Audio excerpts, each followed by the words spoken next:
ತಾನು ಮಲಗಿದಂತಹ ವಿಷ್ಣುವಿಗೆ ಗೊತ್ತಾಯಿತು. ಏನು? ಜಾಲಂಧರ ತಾನೊಂದು ಶಿವನ ವೇಷದಲ್ಲಿ ಹೋಗಿ ಪಾರ್ವತಿಯನ್ನು ಹಾಳು ಮಾಡಲಿಕ್ಕೆ ಪ್ರಯತ್ನವನ್ನು ಪಟ್ಟಿದ್ದಾನೆ ಅಂತ. ಬಹಳ ಸಿಟ್ಟು ಬಂತಂತೆ ಮಹಾವಿಷ್ಣುವಿಗೆ. ಅಲ್ಲ, ಈ ರೀತಿಯೂ ಮೋಸ ಮಾಡೋದಾ? ಹಾಗಾದರೆ ಬಿಡಲೇಬಾರ್ದು. ಜಾಲಂಧರನ ಪತ್ನಿ ಯಾರಿದ್ದಾಳೆ, ಬೃಂದೆ, ಅವಳನ್ನು ನಾನು ಬಿಡೋದಿಲ್ಲ ಅಂತ ಮೈಯಿಗೆ ಮೈ ಅಂತ ಹೇಳಿದ ಹಾಗೆ. ಹಾಗಾಗಿ ಇವ ಏನು ಮಾಡ್ತಾನೆ, ಮಹಾವಿಷ್ಣು ಕೇಳಿದರೆ ತಾನಲ್ಲಿಂದ ಎದ್ದು ತಾನು ಹೊರಟಿದ್ದಾನೆ. ಎಲ್ಲಿಗೆ ಕೇಳಿದರೆ ಬೃಂದ ಇರುವಂತಹ ಜಾಗಕ್ಕೆ, ಯಾವ ಜಾಲಂಧರಪುರ ಅಂತ ಉಂಟು ಅಲ್ಲಿಗೆ ತಾನು ಬಂದಿದ್ದಾನೆ. ತನ್ನದೇ ಒಂದು ಮಾಯೆಯಿಂದಾಗಿ ಅವಳೇ ತನ್ನಲ್ಲಿಗೆ ಬರುವ ಹಾಗೆ ತಾನು ನಿರ್ಮಾಣ ಮಾಡಿದ್ದಾನೆ ವಾತಾವರಣವನ್ನು. ಒಂದು ದಟ್ಟವಾದ ಕಾಡು, ಆ ಕಾಡಿನಲ್ಲಿ ಈ ಶೇಷಸೇನನಾಗಿ ಮಲಗಿದ್ದಾನೆ. ಶೇಷನನ್ನು ಕರ್ಕೊಂಡು ಹೋಗಿದ್ದಾನೆ. ಶೇಷ ಯಾರು ಕೇಳಿದರೆ ಅವನೇ ನರ. ಹೀಗಾಗಿ ನರ ಮತ್ತು ನಾರಾಯಣ ಎನ್ನುವಂಥ ಸನ್ಯಾಸ ವೇಷದಲ್ಲಿ ತಾನು ಅಲ್ಲಿ ಹೋಗಿದ್ದಾರೆ. ಹಾಗಾಗಿ ನಮಗೆ ನರನಾರಾಯಣರಾಗಿ ಬಂದಂತಹ ಯಾವ ರೂಪ ಉಂಟು ಅದು ಇಲ್ಲಿ ಆವಿರ್ಭಾವ ಆದದ್ದು ಅಂತ ಕೊಡ್ತಾರೆ.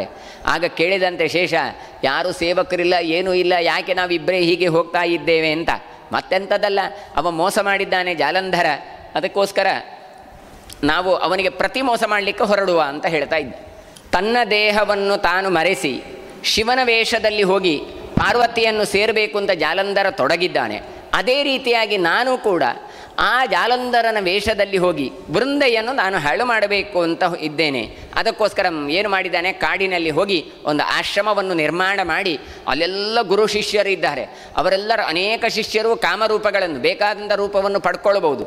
ಮಹಾವಿಷ್ಣು ಕೂಡ ನಾರಾಯಣ ರೂಪದಲ್ಲಿ, ಹಾಗೆಯೇ ಶೇಷನನ್ನು ನರ ರೂಪದಲ್ಲಿ, ಇಬ್ಬರು ಸನ್ಯಾಸಿಗಳ ರೂಪದಲ್ಲಿ ಅಲ್ಲಿ ತಾವು ಓಡಾಡ್ತಾ ಇದ್ದಾರಂತೆ. ಶ್ರೀಹರಿ ತನ್ನ ಮಂತ್ರ ಪ್ರಭಾವದಿಂದಾಗಿ ಆ ಬೃಂದೆಯನ್ನು ಅಲ್ಲಿಗೆ ಕರೆಯುವ ಹಾಗೆ ವ್ಯವಸ್ಥೆಯನ್ನು ಮಾಡಿದ್ದಾನೆ.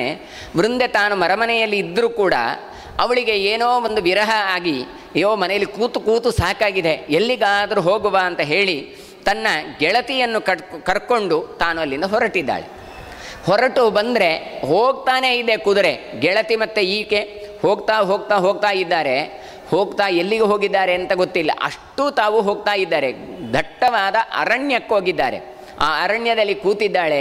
ಬಹಳವಾಗಿ ದುಃಖವನ್ನು ಪಡ್ತಾ ಇದ್ದಾರೆ. ಈಗ ದಾರಿಯೇ ಗೊತ್ತಿಲ್ಲ, ಎಲ್ಲಿಗೆ ಹೋಗೋದು ಏನು ಅಂತ ಗೊತ್ತಿಲ್ಲ ಅಂತ. ಇವಳಿಗೆ ಒಂದು ಸ್ವಪ್ನವೂ ಬಿತ್ತಿತ್ತು ಅದಕ್ಕೆ ಸರಿಯಾಗಿ. ಅದನ್ನೆಲ್ಲ ಬ್ರಾಹ್ಮಣರ ಹತ್ರ ಎಲ್ಲ ಕೇಳಿದ್ಲು. ಆಗ ಅವರು ಏನು ಹೇಳಿದರು ಕೇಳಿದರೆ, ಆ ಸ್ವಪ್ನ ಹೇಗಿತ್ತು ಅಂತ ಕೇಳಿದರೆ, ಚತುರ್ದಿಶ ದಿನದ ರಾತ್ರಿಯ ಕೊನೆಯ ಪ್ರಹರದಲ್ಲಿ ಆದದ್ದು, ಅವಳಿಗೆ ವೈಧವ್ಯ ಸೂಚಕವಾದದ್ದು ಅಂತ. ಜಾಲಂಧರನ ತಲೆ ಒಣಗಿತ್ತಂತೆ, ತಲೆಯೆಲ್ಲ ಬಿಳಿ ಆಗಿತ್ತಂತೆ. ಆ ಸ್ವಪ್ನದಲ್ಲಿ ಒಂದು ಹದ್ದು ಬಂದು ಜಾಲಂಧರನ ಕಣ್ಣನ್ನು ಕುಕ್ಕುತ್ತಾ ಇತ್ತು, ಕಿವಿಯನ್ನು ಕಚ್ಚುತ್ತಾ ಇತ್ತು, ಮೂಗನ್ನು ಹರಿತಾ ಇತ್ತು.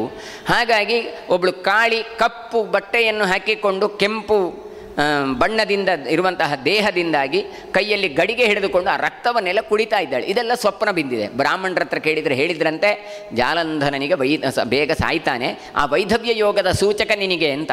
ಹಾಗಾಗಿ ಇವಳು ಮತ್ತೆ ಹೆದರಿ ಹೋಗಿದ್ದಾಳೆ. ಹಾಗಾಗಿ ಕಾಡಲ್ಲಿ ಹೋಗುವಾಗ ಇವಳಿಗೆ ಇದೇ ಸ್ವಪ್ನದೆಲ್ಲ ಬರ್ತಾ ಉಂಟು.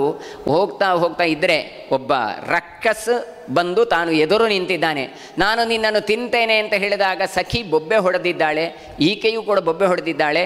ತಾನು ಏರಿ ಒಂದು ಪೀಠ ಇತ್ತು, ಆ ಪೀಠವನ್ನು ನೋಡ್ತಾ ಇದ್ದಾಳೆ. ಪೀಠದಲ್ಲಿ ಒಬ್ಬ ಸನ್ಯಾಸಿ ಕೂತಿದ್ದಾರೆ, ಋಷಿಗಳ ಹತ್ರ ಹೋಗಿ ಪ್ರಾರ್ಥನೆ ಮಾಡ್ತಾ ಇದ್ದಾಳೆ. ಇವಳ ದೂತಿಯ ಹೆಸರು ಕಾಮದೂತಿ ಅಂತ. ಅವರು ಹೇಳ್ತಾ ಇದ್ದಾಳೆ, ನೋಡಿ ನಾವು ಹೀಗೆ ಜಾಲಂಧರನ ಪತ್ನಿ ಈಕೆ, ನಾನು ಕಾಮದೂತಿ ಅಂತ, ನಾವು ಬಂದಾಗ ಈ ರಕ್ಕಸವನ್ನು ಓಡಿಸಿಕೊಂಡು ಬಂದ, ನಮಗೆ ಏನು ಮಾಡಬೇಕು ಅಂತ ಗೊತ್ತಿಲ್ಲ, ನಮಗೆ ರಕ್ಷಣೆ ಕೊಡಬೇಕು ಅಂತ ಹೇಳಿದಂತೆ. ಆಗ ಆ ಸನ್ಯಾಸಿ ಹುಂಕಾರ ಮಾಡಿ ಆ ರಕ್ಕಸನನ್ನು ಕೊಂದು ಬಿಡ್ತಾನೆ. ಅದೇ ಮತ್ತೆ ಯಾರು ಅಲ್ಲ, ಅದು ಮಹಾವಿಷ್ಣುವೇ ಅಂತ. ಇವಳು ಏನು ಮಾಡಿದ್ದಾಳೆ ಕೇಳಿದರೆ, ಇವಳಿಗೆ ಬಹಳವಾದಂತಹ ಒಂದು ಪ್ರೀತಿ ಆ ಸನ್ಯಾಸಿಯ ಮೇಲೆ, ಋಷಿಯ ಮೇಲೆ ವೃಂದೆಗೆ ಉಂಟಾಗಿದೆ. ವೃಂದೆ ತನ್ನ ಕೊರಳಲ್ಲಿದ್ದಂತಹ ಹಾರವನ್ನು ಆ ಋಷಿಗೆ ಹಾಕಿದ್ದಾಳೆ. ರಥದಿಂದ ಏನು ಕುದುರೆಯಲ್ಲಿ ಓಡ್ತಾ ಇದ್ದರು, ಓದವರು ನಿಲ್ಲಿಸಿದ್ದಾರೆ. ಅವನ ಹತ್ರ ಪ್ರಾರ್ಥನೆ ಮಾಡ್ತಾ ಇದ್ದಾರೆ, ಯಾರು ನೀವು, ಏನು ಅಂತ. ಆಗ ವಿಷ್ಣು ಹೇಳ್ತಾ ಇದ್ದಾನಂತೆ, ಏನೂ ಇಲ್ಲ, ನಾನು ಈ ಕಾಡಿನಲ್ಲಿ ಕೂತ್ಕೊಂಡು ತಪಸ್ಸನ್ನೆಲ್ಲ ಮಾಡ್ತಾ ಇದ್ದವ, ನೀನೇನು ಹೆದರಬೇಡ, ನೀನಿಲ್ಲೇ ಇರು, ನಿನಗೆ ಯಾವ ಹೆದರಿಕೆಯೂ ಇಲ್ಲ ಅಂತ. ಮುಂದೆ ಜಾಲಂಧರ ಸತ್ತು ಹೋಗಿದ್ದಾನೆ ಎನ್ನುವ ಮಟ್ಟಿಗೆ ಅವಳಿಗೆ ಆ ಚಿತ್ರಣ ಬಿಡ್ತದೆ. ಈತ ಹೇಳ್ತಾನೆ, ನಾರಾಯಣ ತಾನು ಸನ್ಯಾಸಿಯಾಗಿದ್ದುಕೊಂಡು, ಹಾಗಾಗಿ ನೀನು ಇನ್ನು ಸುಖವನ್ನು ಅನುಭವಿಸಬೇಕು ಅಂತ ಕೇಳಿದರೆ ಅವನ ಬಗ್ಗೆ ಯಾಕೆ ನೀನು ಆಲೋಚನೆ ಮಾಡ್ತೀನಿ ಅಂತ.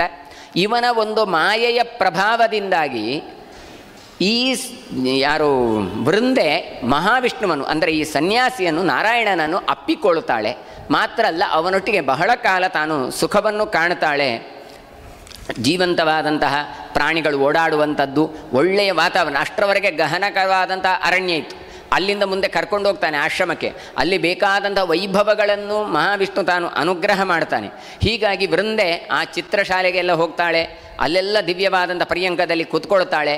ಆ ಸುಖವನ್ನು ತಾನು ಕಾಣ್ತಾ ಇರ್ತಾಳೆ. ಮುಂದೆ ಒಂದು ದಿನ ಗೊತ್ತಾಗಿ ಬಿಡ್ತದೆ ಅವಳಿಗೆ. ಏನು ಕೇಳಿದರೆ, ಇದು ಖಂಡಿತ ನನ್ನ ಜಾಲಂಧರ ಖಂಡಿತ ಸತ್ತಿರಲಿಕ್ಕಿಲ್ಲ, ಅಥವಾ ನನ್ನನ್ನು ಮೋಸದಿಂದ ಇದು ಮಾಡಿದ್ದ ಅಂತ ಅವಳಿಗೆ ಗೊತ್ತಾಗಿ ಬಿಡ್ತದೆ. ಹಾಗಾಗಿ ಜಾಲಂಧರನ ವೇಷಧಾರಿಯಾಗಿಯೇ ಬರ್ತಾಳೆ ಇವನು ಮಹಾವಿಷ್ಣು. ಮೊದಲು ಸನ್ಯಾಸಿಯಾಗಿದ್ದ, ಬಯಸಿದ ನಂತರ ತಾನೇನು ಮಾಡ್ತಾನೆ ಅಂತ ಕೇಳಿದರೆ, ಜಾಲಂಧರನ ವೇಷದಲ್ಲೇ ತಾನು ಬಂದಿದ್ದ. ಯಾಕೆ ಹಾಗೆ ಬಂದದ್ದು ಕೇಳಿದರೆ, ಶಿವನ ವೇಷದಲ್ಲಿಯೇ ಹೋಗಿ ಜಾಲಂಧರ ಇವನನ್ನು ಪಾರ್ವತಿಯನ್ನು ಬಯಸಿದ್ದರಿಂದ ಅದೇ ರೀತಿಯಾಗಿ ತಾನು ಮಾಡಬೇಕು ಅಂತ ಹೇಳಿ ಜಾಲಂಧರನ ವೇಷದಲ್ಲಿ ಬಂದದ್ದು. ಅದು ಗೊತ್ತಾಗಿ ಬಿಡ್ತದೆ. ಗೊತ್ತಾಗಿ ಬಿಟ್ಟ ನಂತರ ಈಕೆ ಗೋಳೋ ಅಂತ ಅಳುತ್ತಾಳೆ. ನೀವು ದುಷ್ಟ ಋಷಿಗಳು ನನ್ನ ಏನೊಂದು ಶೀಲವನ್ನು ನೀವು ಹಾಳು ಮಾಡಿದ್ರಿ, ಹಾಗೆ ಹೀಗೆ ಅಂತ ಹೇಳಿ. ಇಲ್ಲ ಅಂತ ಹೇಳ್ತಾನೆ. ಏನೂ ಹೇಳಿದರೂ ಕೇಳೋದಿಲ್ಲ ಅವಳು ಆ ಮಹಾವಿಷ್ಣುವನ್ನು ಬಿಟ್ಟು ತಾನು ಕ್ಷೇತ್ರದಲ್ಲಿ ಕೂತ್ಕೊಂಡು ತಪಸ್ಸನ್ನು ಮಾಡಲಿಕ್ಕೆ ಶುರು ಮಾಡ್ತಾರೆ. ವಿಷ್ಣು ಮತ್ತು ವೃಂದೆ ಇಬ್ಬರು ಸಂಪರ್ಕ ಮಾಡುವಾಗ ಒಂದು ಬೆವರ ಹನಿ ಬಿದ್ದಿರ್ತದೆ. ಆ ಬೆವರ ಹನಿಯಲ್ಲಿಯೇ ಹುಟ್ಟಿಕೊಂಡದ್ದು ತುಳಸಿ ಅಂತ ಇಲ್ಲಿ ಉಲ್ಲೇಖ ಮಾಡ್ತಾರೆ. ಹಾಗಾಗಿ ತುಳಸಿಗೆ ಬೃಂದಾವನವನ್ನು ಕಟ್ಟಿ, ಆ ಕ್ಷೇತ್ರ ಎನ್ನುವುದು ವೃಂದೆ ಇವಳು ತಾನು ತಪಸ್ಸು ಮಾಡಿದಂತಹ ಜಾಗ, ಅದು ವೃಂದಾವನ ಅಂತ ಏನೊಂದು ನಾವು ಕೃಷ್ಣ ಓಡಾಡಿದ ಜಾಗ, ಆ ಕ್ಷೇತ್ರ ಆಗಲಿಕ್ಕೆ ಕಾರಣ ಇವಳು ತಪಸ್ಸು ಮಾಡಿದ್ದರಿಂದ ಅಂತ ವೃಂದೆಯನ್ನು ಹೇಳ್ತಾರೆ. ಅಪ್ಸರಾ ಸ್ತ್ರೀಯರೆಲ್ಲ ಈ ವೃಂದೆಯನ್ನು ಬಂದು ಕಂಡು ಅವಳ ಆಶೀರ್ವಾದವನ್ನು ಪಡ್ಕೊಂಡು ಹೋಗ್ತಾ ಇದ್ದರಂತೆ. ಅಷ್ಟು ತಪಸ್ಸನ್ನು ತಾನು ಸಂಪಾದನೆ ಮಾಡಿದ್ಲು ಅಂತ ತೋರಿಸಿಕೊಡ್ತಾರೆ. ಅವಳು ಕೊನೆಗೆ ಅವಳಿಗೆ ಗೊತ್ತಾಗಿ ಬಿಡ್ತದೆ, ತನ್ನ ಗಂಡ ಸತ್ತು ಹೋಗಿದ್ದಾನೆ, ತನ್ನ ಗಂಡ ಮಾಡಿದಂಥ ಅನ್ಯಾಯಕ್ಕಿಂತ. ವಿಷ್ಣು ಹೇಳ್ತಾನೆ, ನಿನ್ನ ಗಂಡ ಅನ್ಯಾಯ ಮಾಡಿದ್ದಕ್ಕೆ ಅದೇ ರೀತಿಯಾಗಿ ನಾನು ನಿನ್ನನ್ನು ಪಡೆದಿದ್ದೇನೆ ಅಂತ. ಇವಳಿಗೆ ಮೊದಲು ಬಹಳ ದುಃಖ ಆಯಿತು, ಎಲ್ಲ ಹೌದು. ಆದರೆ ಮುಂದೆ ಅವಳಿಗೆ ಜ್ಞಾನೋದಯ ಆಗತ್ತೆ. ಇಡೀ ಜಗತ್ತಿಗೆ ಪತಿಯಾಗಿ ಬಂದವ ನಾರಾಯಣ, ಅವನ ಸಂಪರ್ಕ ನನಗೆ ಬಂತು ಕೇಳಿದರೆ ಇದು ಜನ್ಮಾಂತರದ ಪುಣ್ಯ, ಇದು ಮತ್ತೆ ನನ್ನ ಎಂದೆಂದಿಗೂ ಕೂಡ ನನ್ನ ಮೋಕ್ಷ ಸಾಧನೆಗೆ ಇದು ಪೂರಕ ಅಂತ ಕುಳಿತುಕೊಂಡು ಭಗವಂತನನ್ನೇ ನಾರಾಯಣನನ್ನೇ ಸರ್ವೋತ್ತಮ ಅಂತ ಹೇಳಿಕೊಂಡು ತಾನು ತಪಸ್ಸನ್ನು ಮಾಡ್ತಾ ಇದ್ಲು. ಹಾಗಾಗಿ ಗೋವರ್ಧನ ಪರ್ವತದ ಬಳಿಯಲ್ಲಿರುವ ಕ್ಷೇತ್ರ ಬೃಂದಾವನ ಅಂತ ಪ್ರಸಿದ್ಧ ಆಯಿತು ಅಂತ ಪದ್ಮಪುರಾಣ ತೋರಿಸ್ತಾ ಉಂಟು. ಒಂದು ಹಂತದಲ್ಲಿ ನಮಗೆ ಮಹಾವಿಷ್ಣು ಏನೋ ಒಂದು ಇಂದ್ರಿಯಕ್ಕೆ ಸುಖಕ್ಕೆ ಒಳಗಾಗಿ ಲಕ್ಷ್ಮಿಯನ್ನೂ ಬಿಟ್ಟು ವೃಂದೆಯ ಬಳಿಗೆ ಹೋದ್ನೋ ಎನ್ನುವಂಥ ಕಲ್ಪನೆ ಬರ್ತದೆ. ಆದರೆ ಪದ್ಮಪುರಾಣ ಅಲ್ಲಿಯೇ ಮುಂದೆ ಇದಕ್ಕೆ ಕೊಟ್ಟು, ದೇವತಾ ಸ್ತ್ರೀ ಈಕೆ ಮಹಾವಿಷ್ಣುವನ್ನೇ ಭಗವಂತ ಅಂತ ತಿಳ್ಕೊಂಡೇ ತಪಸ್ಸನ್ನು ಮಾಡಿ ಮುಂದೆ ಆ ಕ್ಷೇತ್ರಕ್ಕೆ ಹೆಸರು ಬರಲಿಕ್ಕೆ ಕಾರಣಲಾದ್ಲು ಅಂತ ಹೇಳುವ ಮೂಲಕ ಇದು ನಟನೆ ಮಾಡಿದ್ದು ಎನ್ನುವಂಥದ್ದನ್ನು ಸ್ಪಷ್ಟವಾಗಿ ತೋರಿಸಿಕೊಡ್ತಾ ಇದ್ದಾರೆ. ಪಾರ್ವತಿಯ ಹಾಗೆ ಅವಳನ್ನು ಪಡೀಲಿಕ್ಕೋಸ್ಕರ ಅಂತ ಬಂದಂತಹ ಜಾಲಂಧರನನ್ನು ಮುಂದೆ ಶಿವ ತಾನು ನಾಶ ಮಾಡ್ತಾನೆ. ಜಯ ಎನ್ನುವವಳು ಬಂದು ಶಾಪವನ್ನು ಕೊಟ್ಟು ಹೋದಂತಹ ಕಥೆಯನ್ನು ಹೇಳ್ತಾರೆ. ಅವಳು ಮತ್ತೆ ಪಾರ್ವತಿಗೆ ಹೇಳ್ತಾಳೆ. ಹಾಗಾಗಿ ಪಾರ್ವತಿ ಏನು ಮಾಡ್ತಾಳೆ ಕೇಳಿದರೆ, ಜಾಲಂಧರನಿಂದ ತಪ್ಪಿಸಿಕೊಂಡು ಶಿವನ ಬಳಿಗೆ ಹೋಗಿ ಹೇಳ್ತಾಳೆ, ನನಗೆ ರಕ್ಷಣೆ ಕೊಡಬೇಕು, ಜಾಲಂಧರ ಮತ್ತೆ ಬಂದು ಉಪದ್ರವ ಕೊಡ್ತಾ ಇದ್ದಾನೆ ಅಂತ. ಸಿಟ್ಟುಕೊಂಡಂತಹ ಮಹಾರುದ್ರದೇವರು ಆ ಜಾಲಂಧರನ ಜೊತೆಗೆ ಯುದ್ಧವನ್ನು ಮಾಡ್ತಾರೆ. ಆ ಜಾಲಂಧರ ಹೇಳ್ತಾನಂತೆ ರುದ್ರದೇವರ ಹತ್ರ, ನೋಡಿ ಮೋಸ ಮಾಡಿದರು ನೀವೆಲ್ಲ ಸೇರಿ. ಏನು, ನನ್ನ ಹೆಂಡತಿಯನ್ನು ಆ ಮಹಾವಿಷ್ಣು ಕಪಟತನದಿಂದಾಗಿ ತಾನು ಅನುಭವಿಸ್ತಾ ಇದ್ದಾನೆ, ಇಲ್ಲಿ ಮಾತ್ರ ನನಗೆ ನೀವು ಬಂದು ಉಪದ್ರವ ಕೊಡ್ತಾ ಇದ್ದಿ ಅಂತ. ಆಗ ಹೇಳ್ತಾ ಇದ್ದಾನೆ ಯಾರು, ರುದ್ರದೇವರು ಹೇಳ್ತಾರಂತೆ, ಗೃಹೇ ಸ್ಥಿತಸ್ಯ ಜಾಮಾತು ವಿಶ್ವೇಶೇನೈವ ಬುದ್ಧಿಮಾನ್ ನೂನಂ ತಸ್ಮೈ ಪ್ರದತ್ವಾಚ ಕನ್ಯಾತೋ ವಿಸರ್ಜೇದ್ ಬುದ್ಧ ಅಂತ. ನೋಡಿ, ಮನೆಯಲ್ಲಿ ಅಳಿಯನನ್ನು ಎಷ್ಟೇ ಬುದ್ಧಿವಂತನಾದರೂ ಕೂಡ ಮನೆಯಲ್ಲಿ ಅಳಿಯನನ್ನು ಇಟ್ಟುಕೊಳ್ಳಬಾರದು ಅಂತ ಕೊಡ್ತಾ ಇದ್ದಾರೆ.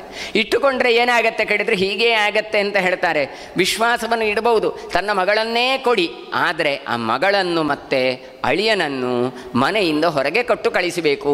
ಒಂದು ವೇಳೆ ಮನೆಯಲ್ಲೇ ಇಟ್ಟರೆ ಏನೆಲ್ಲ ಆಗತ್ತೆ ಅಂತ ಕೇಳೋದಕ್ಕೆ ಮಹಾವಿಷ್ಣುವಿನದ್ದೇ ಕ್ಷೀರ ಸಮುದ್ರದಲ್ಲಿ ಮಲಗಿನವನದ್ದೇ ಕಾರಣ ಅಂತ ಕೊಂಡು, ಜಾಮಾತರಂ ಗೃಹೇನೈವ ಸ್ಥಾಪಯೇತ್ ಸರ್ವಥಾ ನರಃ ಧನದಾರಾಧಿಕಂ ಸರ್ವಂ ಸಗೃಣ್ಣಾತಿ ಶನೈಹಿ. ಅಲ್ಲ, ಮನೆಯಲ್ಲಿ ಇಟ್ಟುಕೊಳ್ತೇನೆ, ಮನೆ ಅಳಿಯ ಅಂತ ಮಾಡ್ತೇನೆ ಅಂತ ಹೇಳಿದರೆ ಏನೂ ತೊಂದರೆ ಇಲ್ಲ. ಹಾಗೆ ಮಾಡಿದರೆ ಏನಾಗ್ತದೆ ಕೇಳಿದರೆ, ಧನದಾರಾಧಿಕಂ ಸರ್ವಂ ಸಗೃಣ್ಣಾತಿ, ಮನೆಯಲ್ಲಿದ್ದ ಸಂಪತ್ತೆಲ್ಲ ಅಳಿಯ ತಾನು ಒಳಗೆ ಹಾಕ್ಕೊಳ್ತಾನೆ.